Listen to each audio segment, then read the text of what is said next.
response video to, yes, the same old bullshit. Turn this fan off. Or turn it down anyway. Way too many things running.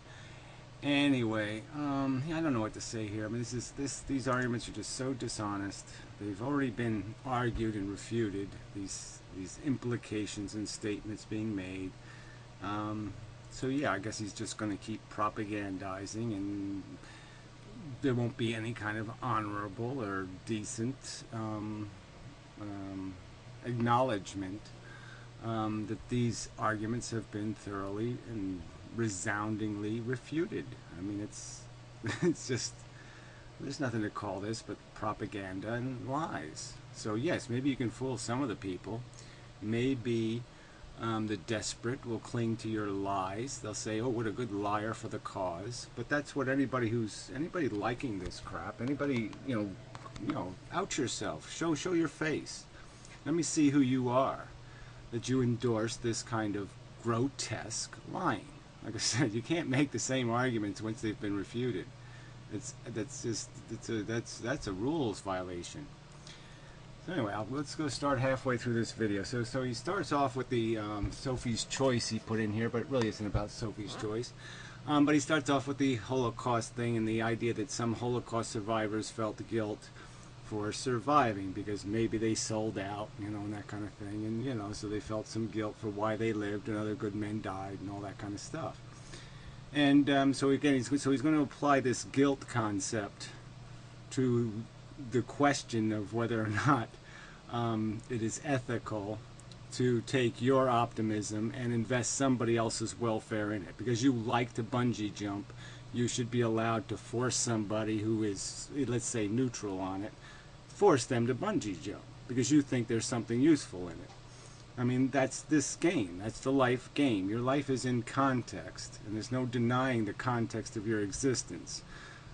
You exist because other things exist. They have to exist for you to exist. The risk equation exists. All the risk scenarios, the heads and the tails exist dependent on each other on the flip. And so you can't just have all heads. The tails are the price of getting heads, so to speak.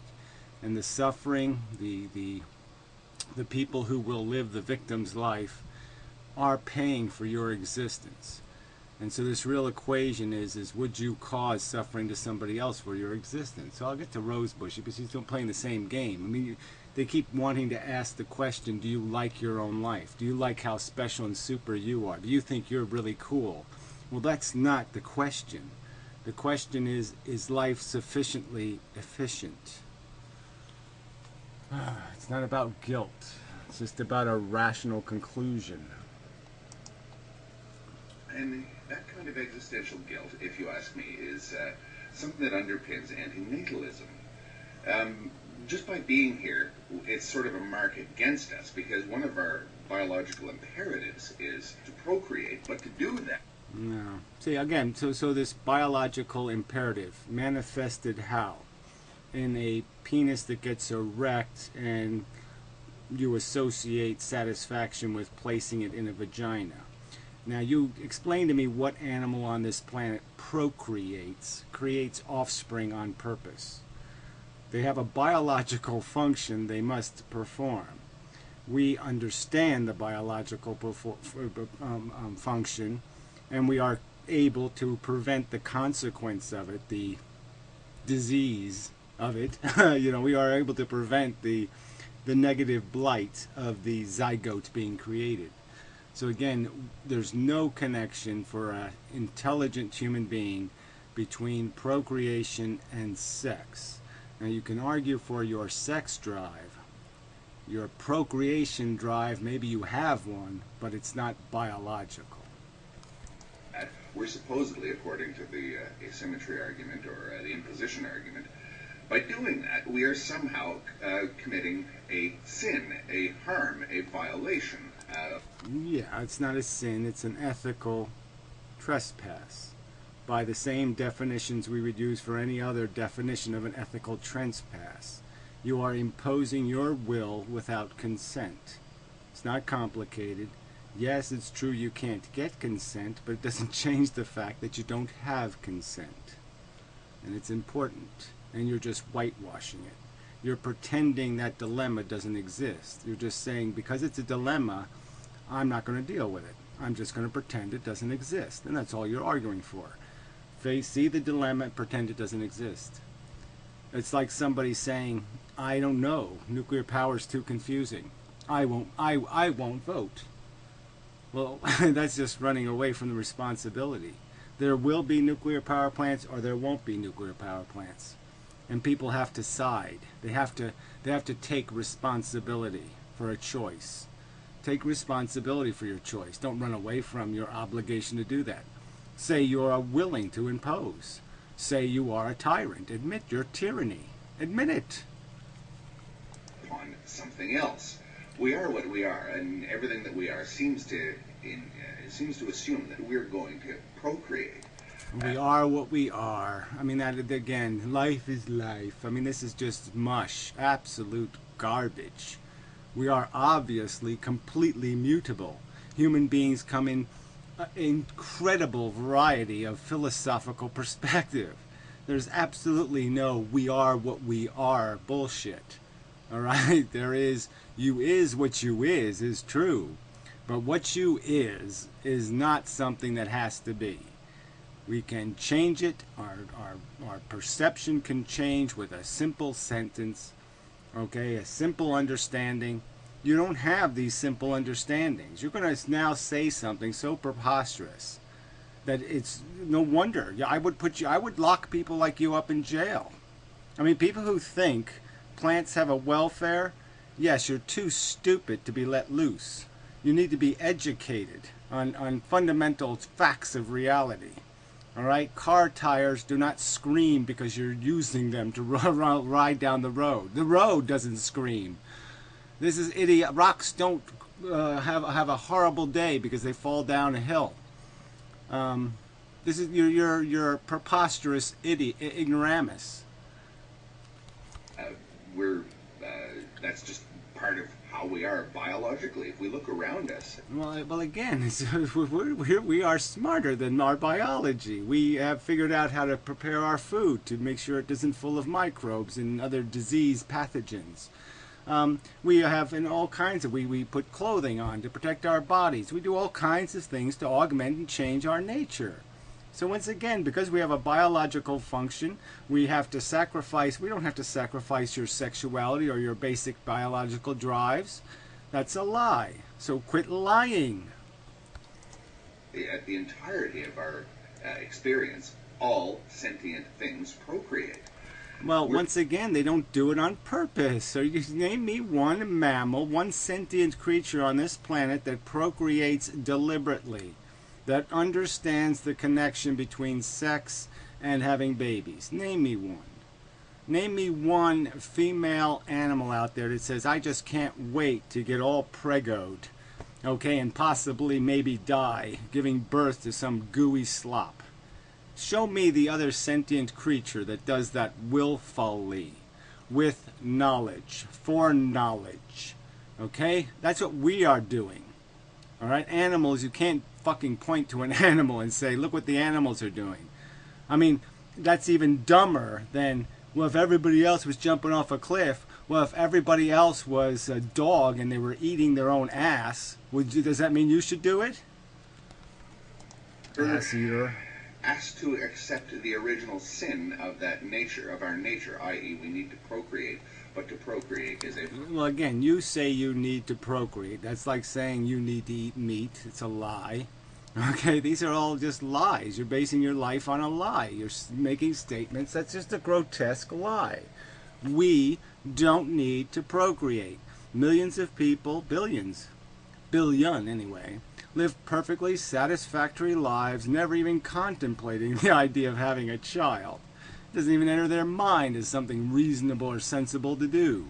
So it's perfectly possible for a human organism to find gratification and satisfaction in life without birth and no babies. And especially for males, when you think of their minor contribution, okay, to the activity, the fact that they're not going to be left holding the bag, except in civilized countries where somebody's going to make them accountable. But in the rest of the world, it's pretty much, you know, take it and run, and no one's going to catch you for it.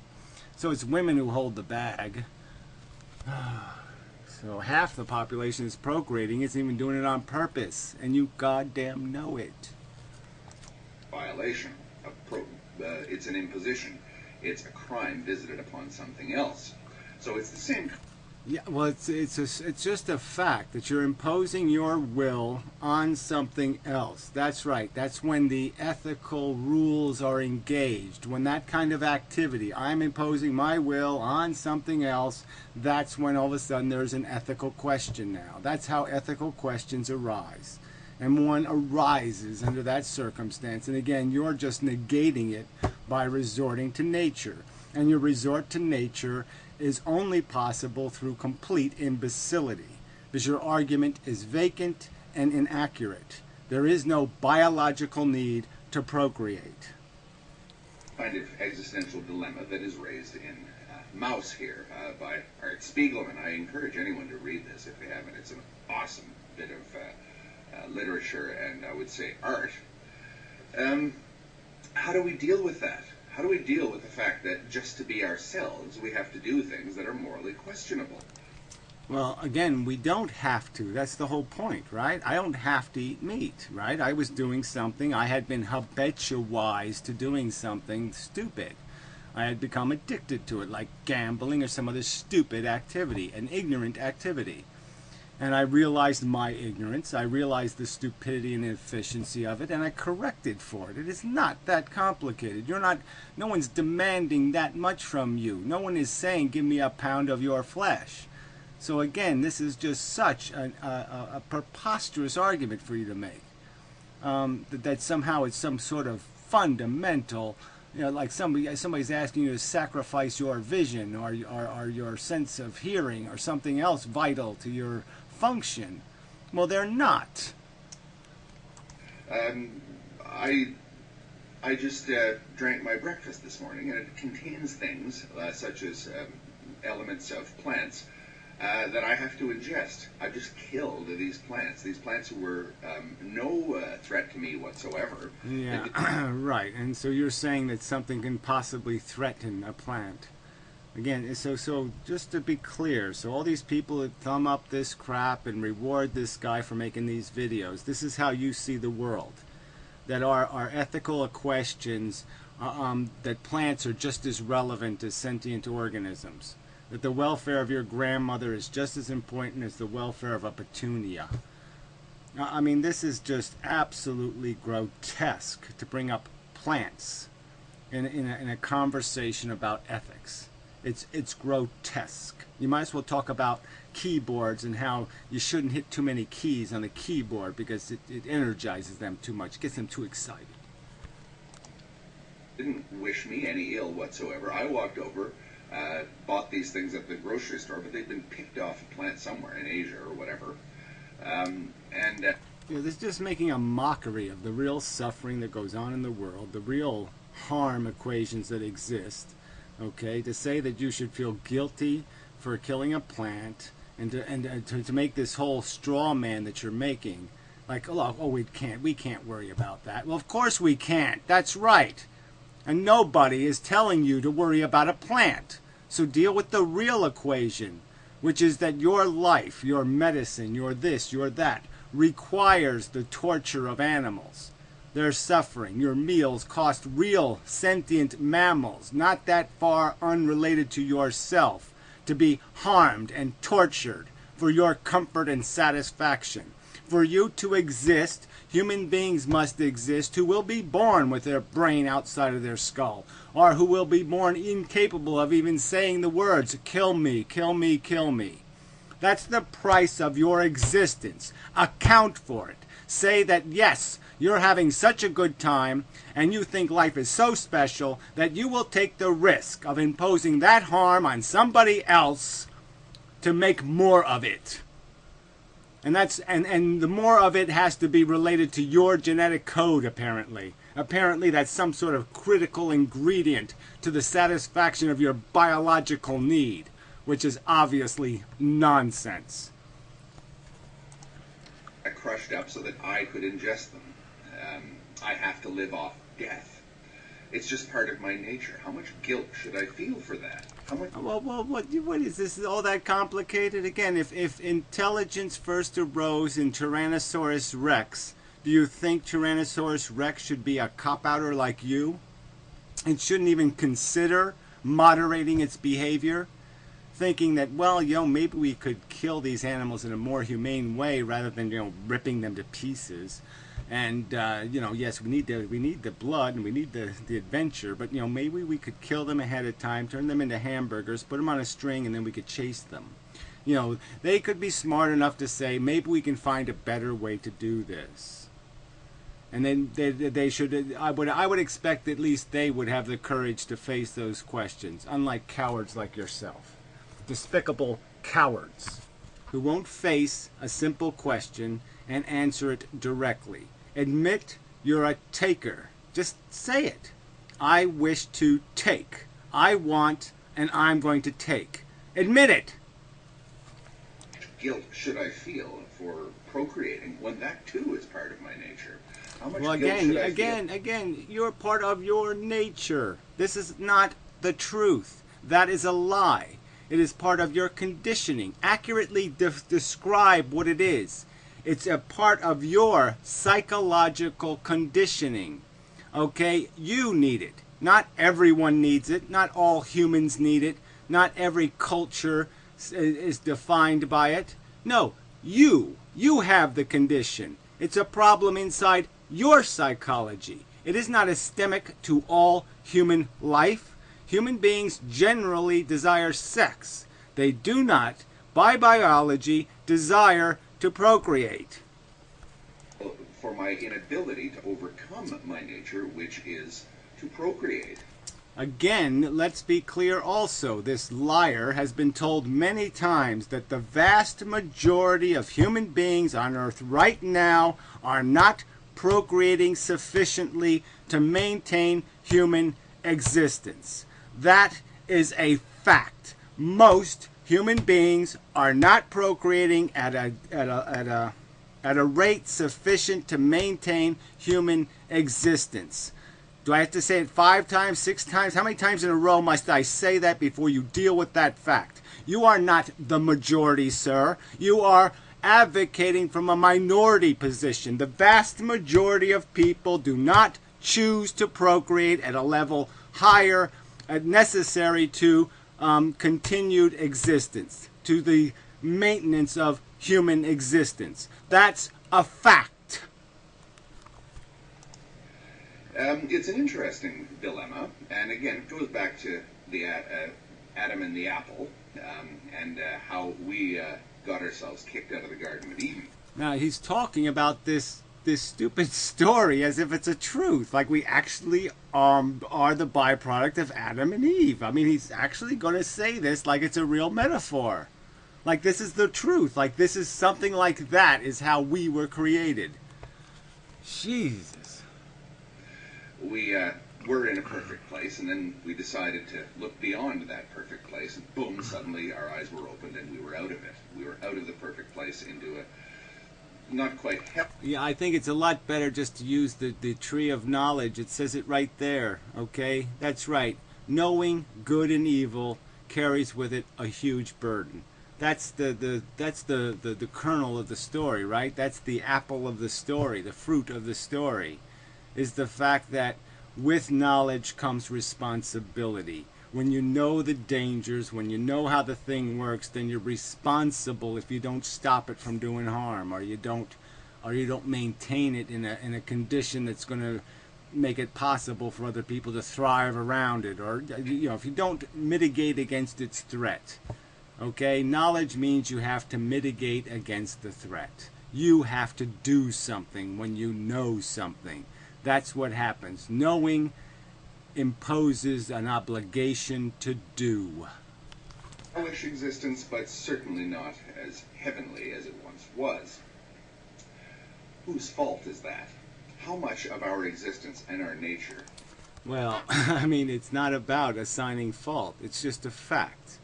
Now, any person on Earth right now who doesn't think they have an obligation to to be efficient in their existence. That is, mitigate and create more comfort than they create harm, create more comfort than they create discomfort, to on balance leave the place better than they got it. Anyone who doesn't feel that that is their obligation in their existence, to be efficient, okay, not to be a taker, not to be a thief, not to take too much and give too little, yeah, they're not reasonably functional. If you think there's any purpose in something existing that consumes more than it produces, that's preposterous nonsense. There's no logic. It's vacant of logic. It is a fundamental principle of logic that something must, to justify its existence, produce something of more value than what it consumes. It must. Is our own fault. And how much incumbency upon each and every one of us is there? Well, again, it's not about fault or guilt or any of this stuff. It's about a decision, all right? A clear one, right in front of your face.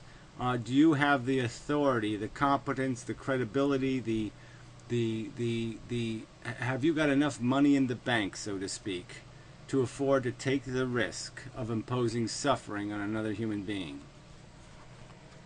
Overcome our own nature, and how much guilt should we feel if we are unable to overcome our nature? Well, again, you're not even trying, so you know this supercilious smile that you perpetuate is just so annoying and irritating.